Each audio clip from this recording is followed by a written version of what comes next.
Greetings and salutations to another episode of Nerdosphere Newsweek. I am your host, Corbin, and alongside me is my brother Clayton, as always.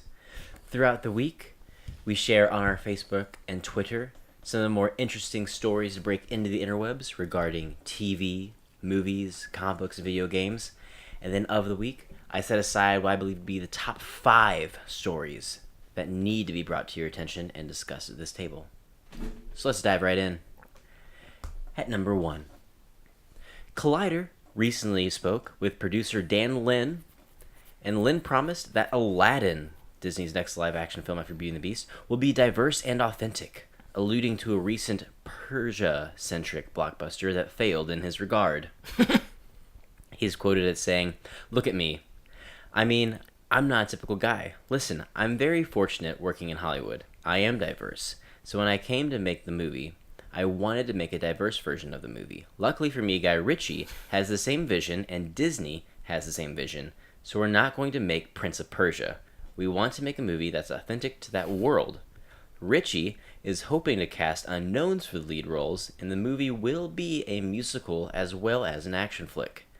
Lin is continued as quoting as saying, "We are gonna be discovering new people because it's a real challenge, because not only does an actor have to act, but they really have to have singing chops." Lin also said that his Lego movie experience has helped him. He was also quoted as saying, Disney's done an amazing job, from Cinderella to now Beauty and the Beast. I saw it last week. The movie's excellent. So they've really raised the bar for these musicals and these animation to live action adaptations, that we have to then raise the bar on Aladdin. I actually think the Lego Batman movies helped me, because on the first Lego movie, the bar was so high, and I actually think Lego Batman's exceeded that bar. It's the same challenge with Aladdin.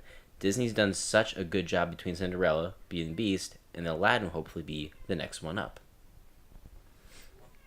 I'm pretty pumped about it. Aladdin is my number 1 favorite animated. I thought you said Beauty and the Beast was your number 1 favorite. No, Beauty and the Beast's like number 6 or 7. Get out of here. That's not what you said. I'm going to find it. It's one of my favorites. In one of our podcasts. It's one of my favorites. You had said, that is like my favorite one. It's one of my favorites. But Aladdin is number 1. I must say, since the announcement that Guy Ritchie is directing it, my eyebrows have just been raised continuously. It's a very interesting directorial choice. Yeah. I'm assuming there'll be a break in between the King Arthur movies for him to do that.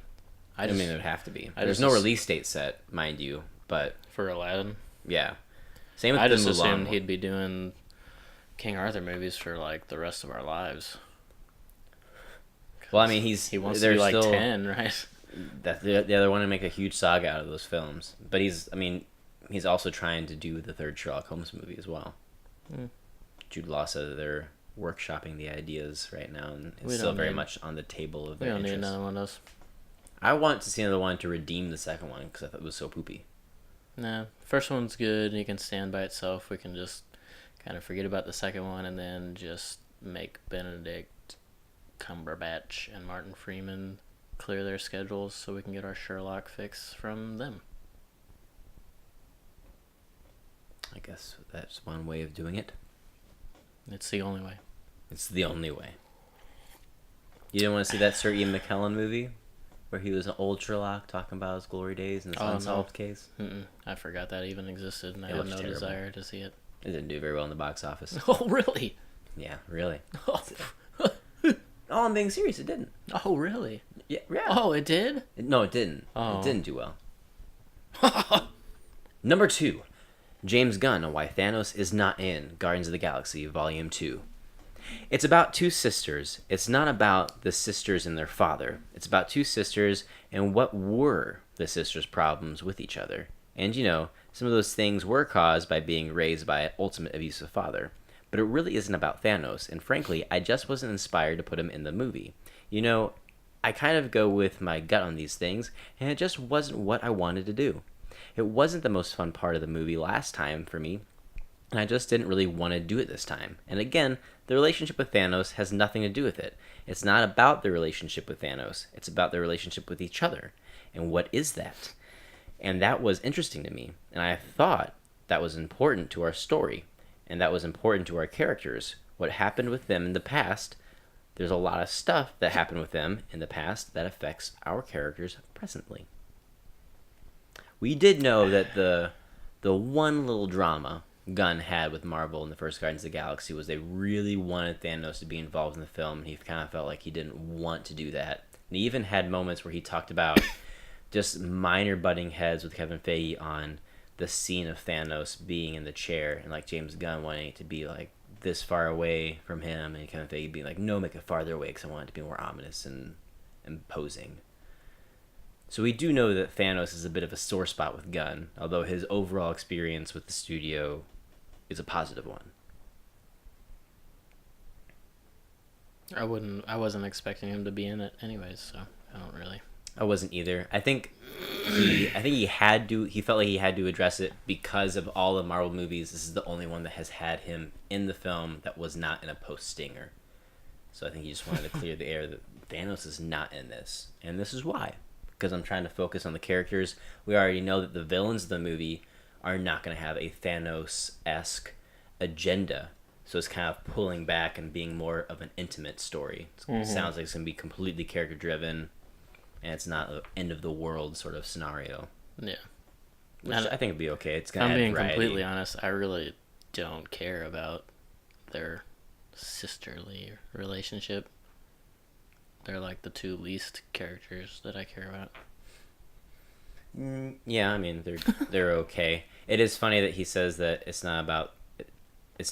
I feel like Thanos is the reason, and for me that's the most interesting part. Is what was it like to be raised by the Mad Titan himself?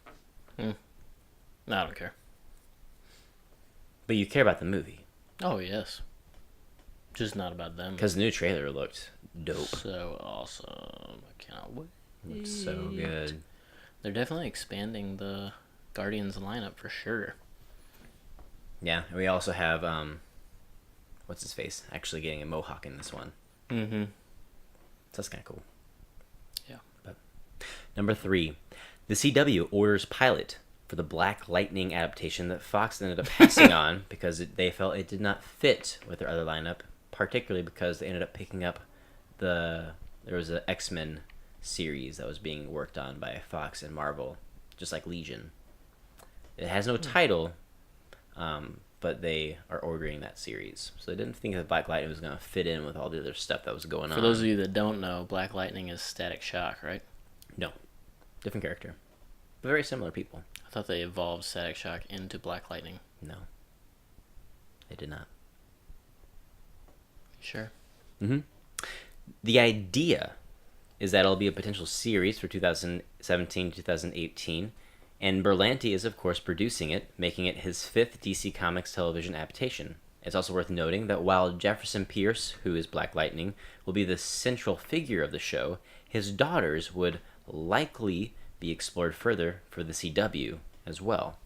In the Black Lightning series, Pierce, having hung his suit years prior, will be pulled back into the superhero life after his daughter starts fighting for justice.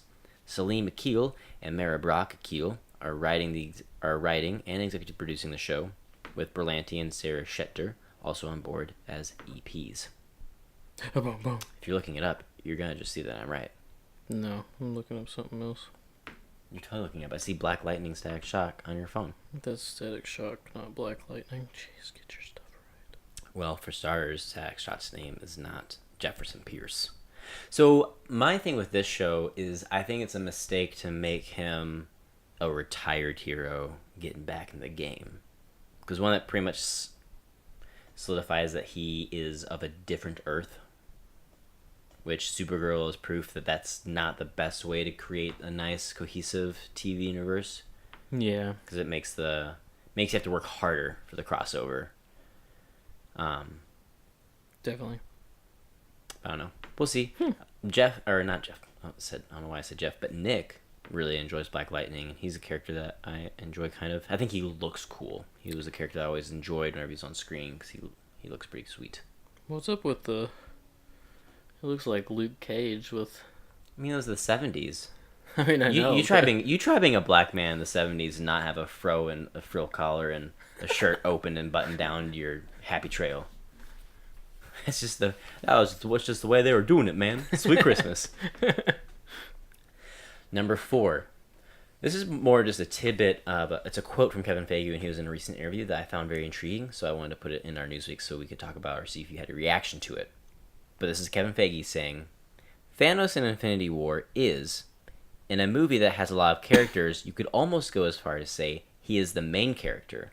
And that's a bit of a departure from what we've done before, but that was appropriate for a movie called Infinity War. I find this very intriguing because I feel like this is it is a step in the right direction of maybe breaking the Marvel curse where villains are underdeveloped and aren't getting the time of day.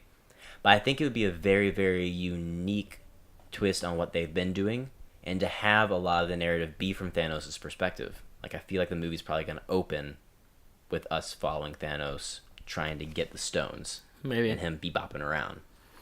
I like it for the simple fact that it's a good way to solve so many characters being in the movie. But like have the central figure be the villain. Have the central figure be the villain who is just one dude. And everyone else reacting to it. Yeah, exactly. So if they do it right, be pretty good. As long as they don't, like, lose focus, like we always talk about DC is trying to make all these movies where the villains are the heroes. As long as they don't do that. Which I don't think they will. They wouldn't, and I don't think that they are, but... And number 5 comes from our comic book realm of things. Looks like a new Marvel is on the horizon, and it's exactly what I've been wanting to hear. After seeing the success of DC Rebirth, and losing a lot of their top-tier writers, such as Brubaker and Matt Fraction, leaving an opening for Dan Slott and Brian Michael Bendis to be their go-to writers. Michael Bendis rivals. Don't forget Dan Slott is also responsible for Brand New Day and Superior Spider-Man. Like, they are both together cataclysmic. Yeah, but Superior Spider-Man ended up being alright. Only because half of the run they spoiled it that Peter Parker was coming back, so everyone adjusted. They're like, okay, it is temporary. We'll give it a shot. Yeah.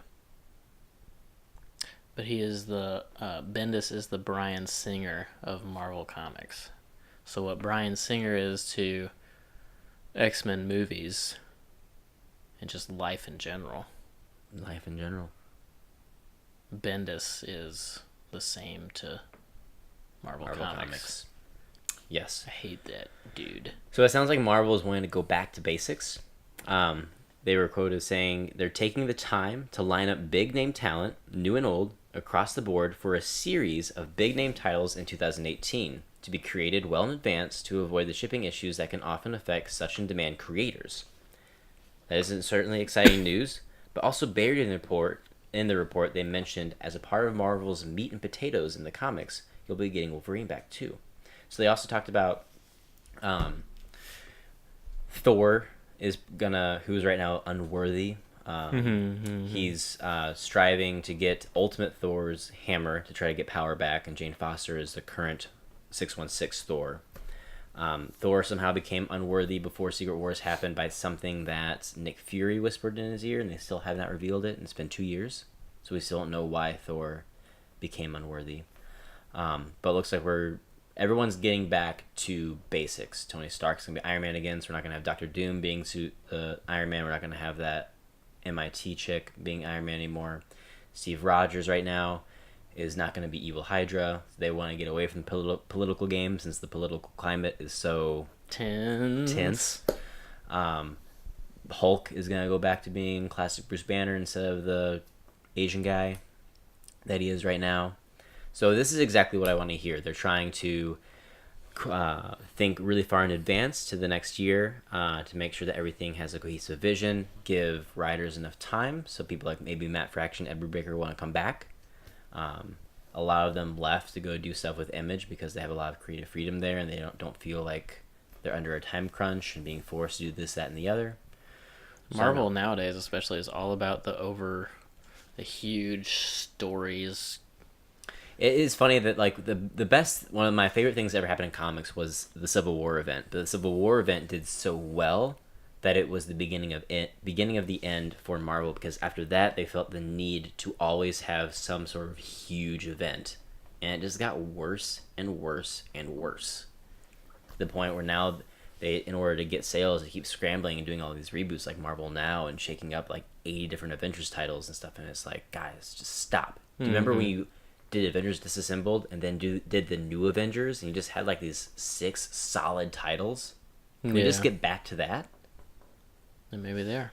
So I'm excited for the future. I want to get back into comics, but it's poopy right now. I can't stand it. And to an extent, it's kind of the same with DC. I know that DC is doing very well right now, but I don't know. It's something that I enjoy listening to the news and stuff, but I don't really actively partake. It's kind of like it's a tripwire act, or a high wire act rather, because you gotta balance what we know and love about a character, but you also have to continue to deliver new stories.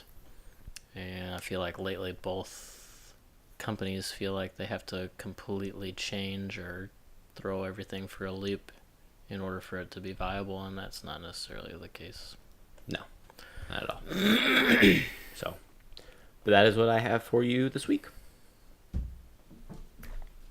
All right. Well, thank you for tuning in today. E3 is open to the public this year. So, Well, I mean, it hasn't been for a while.